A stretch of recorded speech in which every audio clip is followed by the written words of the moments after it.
Fedor Emelianenko esteve em atividade no Pride por aproximadamente 4 anos. Foram 15 vitórias seguidas e muita moral ganha.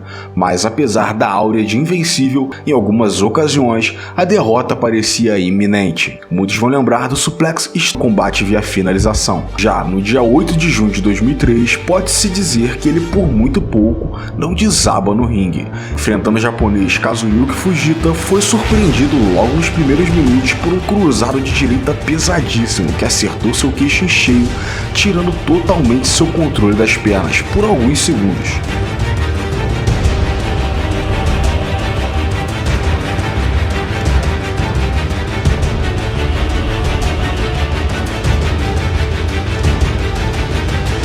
Milagrosamente, ele conseguiu retomar o controle do corpo e devolveu na mesma moeda logo em seguida. Porém, Fujita, por outro lado, não aguentou o castigo. Em abril de 2004, no Pride Total Elimination, acontecia a primeira rodada do GP dos pesados. Crocop vinha de uma boa sequência de 7 vitórias em 8 lutas e era considerado um dos favoritos a ser o campeão daquele ano. Seu primeiro adversário seria o imponente wrestler norte-americano Kevin Randleman, que apesar de também ser um nome de peso no circuito, não estava em uma boa fase, vindo de 2 derrotas duras para Sakuraba e Rampage Jackson. Apesar do cenário favorável para o croata, não era nada absurdo cogitar uma vitória de Randleman. O que ninguém esperava era a forma como ela viria. Aos 2 minutos do primeiro round, o público japonês assistiu chocado o americano, conhecido pelo seu jogo agarrado, encaixar um cruzado em cheio no queixo de Mirko, levando a luta por nocaute e avançando para a próxima fase do GP. Randleman with a shot back up to his feet. Excellent. It's over.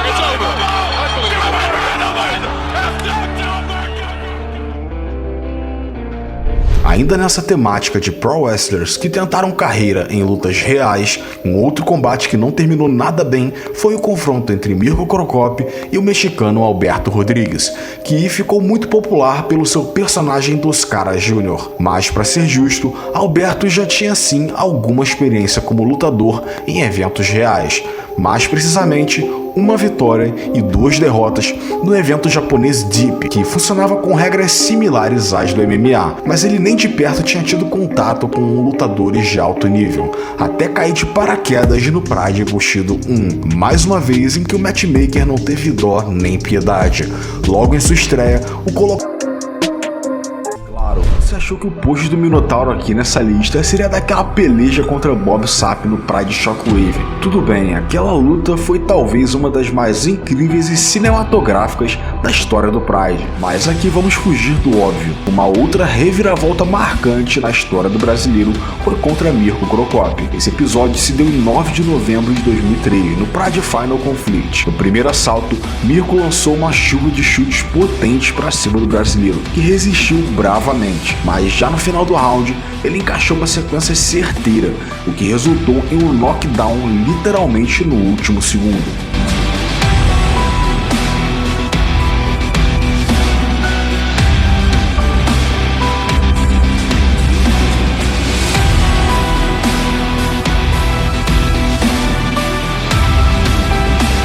Salvo pelo gongo, o Minotauro se recompôs e, apesar da surra, não se abalou e voltou determinado no segundo round. E tendo visto um passeio do croata no primeiro, o público assistiu anestesiado o brasileiro encaixar um armlock limpo e levar o combate logo nos primeiros minutos.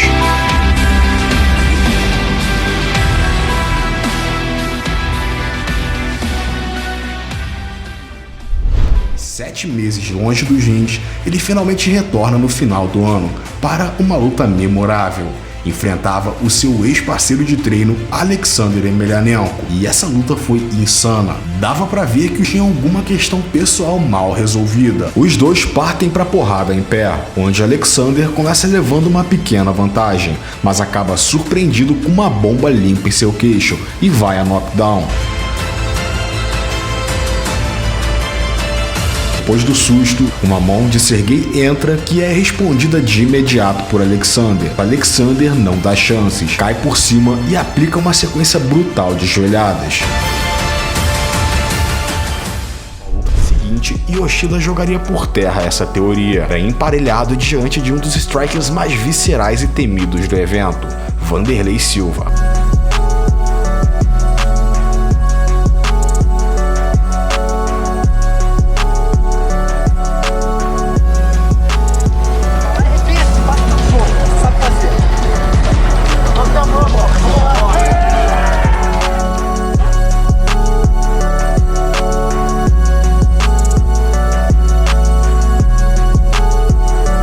O plano era óbvio, colocar Vandy para baixo, e de fato ele conseguiu, mas o brasileiro mostrou que estava com o jiu-jitsu em dia, quase o finalizando em um triângulo no primeiro round. A luta foi uma guerra, onde ambos foram até o limite, e acabou nas mãos dos juízes.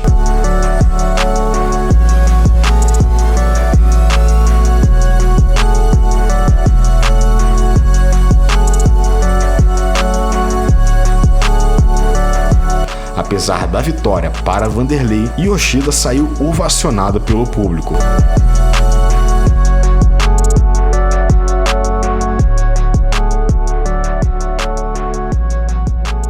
Em abril de 2005, uma duríssima revanche contra Vanderlei Silva, um combate parecido com o primeiro, extremamente disputado, com momentos bons para ambos os lados. Ao final dos 3 rounds, a vitória novamente ia para o brasileiro, na decisão dividida dos juízes.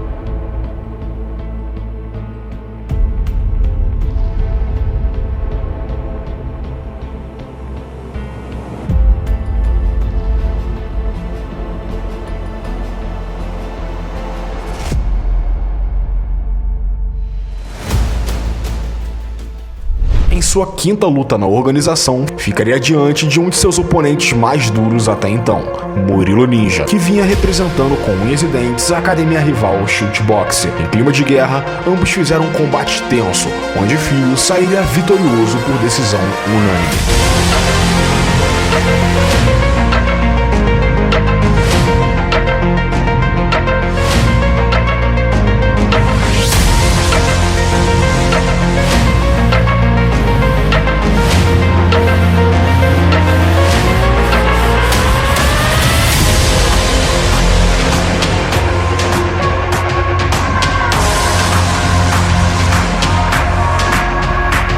Naquela altura, seu cartel já somaria 11 vitórias e 0 derrotas. Nos meses seguintes, fecharia sua passagem pelo evento com mais 3 vitórias, sendo 2 delas por finalização ainda no primeiro round, encerrando assim sua passagem pelo evento invicto na divisão dos meio-médios.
Shogun agora lutaria ao lado de seu irmão, Murilo Ninja, e de seus parceiros de treino. Um novo talento surgia, colocaria a Shootbox em um novo patamar. Sua recepção, entretanto, não foi das mais amigáveis. Seu primeiro oponente, Akira Shoji, em entrevista declarou que achava um insulto o brasileiro carregar o apelido Shogun, nome de um famoso general de guerra japonês, e fez uma promessa: obrigaria com seus próprios punhos o novato a parar de usar aquele apelido. Mas o resultado vocês já sabem. Em suas 4 primeiras lutas, nocautes rápidos e avassaladores diante de adversários japoneses.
Em abril de 2005, ficaria diante do seu primeiro teste de fogo na organização, o já bem ranqueado Rampage Jackson, norte-americano que havia vencido o seu irmão em uma decisão controversa há apenas 2 meses antes. Shogun queria vingança e conseguiu mais do que isso, uma vitória de peso que garantia sua vaga no cobiçado Grand Prix.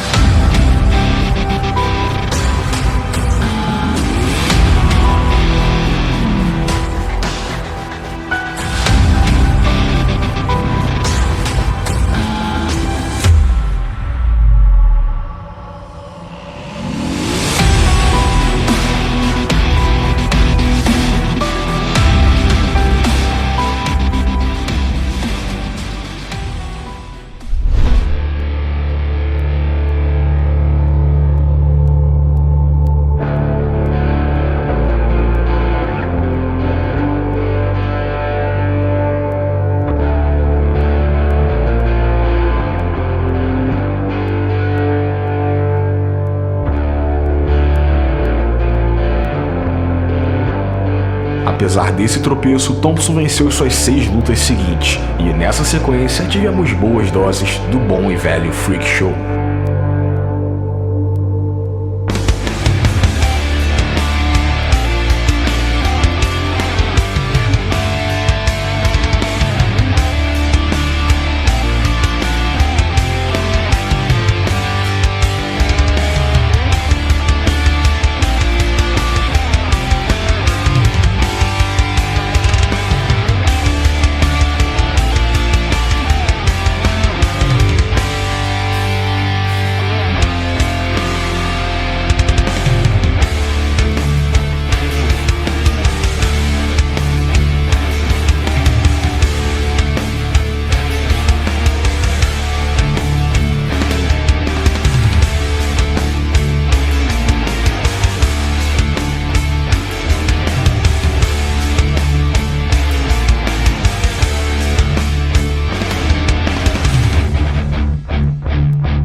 Um dos elementos Karakro Fights, lutas onde gigantes geralmente se degladiavam contra adversários bem menores. Um dos que bateu ponto várias vezes no evento foi o brasileiro de 2,18 metros Giant Silva. Apesar de sua aparência intimidadora, o cara nos bastidores era um gentleman e dificilmente se envolvia em qualquer polêmica. Em suas lutas, de fato, ele acabou não indo muito bem.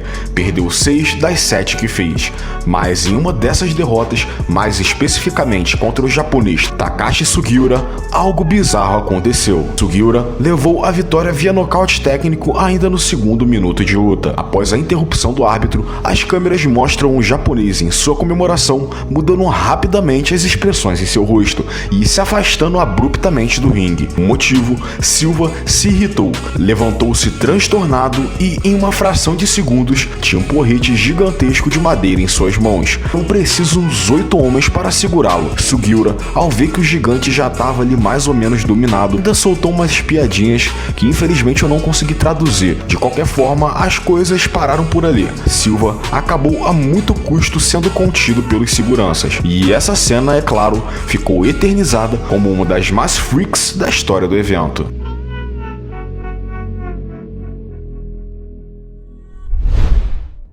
Após 6 meses de descanso, Shogun retornava aos rings em fevereiro de 2006, pegando agora o duríssimo wrestler Mark Coleman. Coleman estava para poucos, amigos, coloca Shogun de imediato para baixo e impõe muita pressão com a técnica que o consagrou, o Ground and Pound. O desfecho dessa luta, entretanto, seria um dos mais dramáticos da carreira do brasileiro. Em determinado momento, tentando se defender de uma das quedas, cai de mau jeito apoiado em seu braço e rompe na hora todos os ligamentos. Uma cena forte. Coleman, ainda exaltado, reluta em parar de bater, o que gera uma grande confusão no ringue. A lesão era muito séria. Ela tiraria Shogun de atividade por quase 8 meses.